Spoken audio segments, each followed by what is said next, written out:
జీవితంలోని ప్రతి క్షణము నిర్ణయాల మీదే ఆధారపడి ఉంటుంది. ప్రతి ఒక్క అడుగులోనూ రెండవ అడుగు గురించిన నిర్ణయం తీసుకోవలసి వస్తుంది. ఇక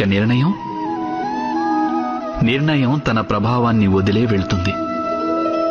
నేడు తీసుకున్న నిర్ణయం భవిష్యత్తులో సుఖానికో లేక దుఃఖానికో కారణమవుతుంది. కేవలం తనకే కాదిది, తనతో పాటు తన కుటుంబానికి, అలాగే రానున్న తరతరాలకు కూడా. ఏదైనా ఒక సందిగ్ధత ఏర్పడితే అప్పుడు మనసు వ్యాకులమవుతుంది, అతలాకుతలమైపోతుంది. నిర్ణయించుకున్న ఆ క్షణం యుద్ధమే అవుతుంది. ఇంకా మనసు రణభూమిగా మారిపోతుంది. సాధారణంగా నిర్ణయాలు మనం సందిగ్ధతను నశింపజేయడానికి కాక కేవలం మనసును శాంతింపజేయడానికే తీసుకుంటాం. అన్నట్టు ఎవరైనా పరిగెడుతూ భోజనం చేయగలరా? చేయలేరు.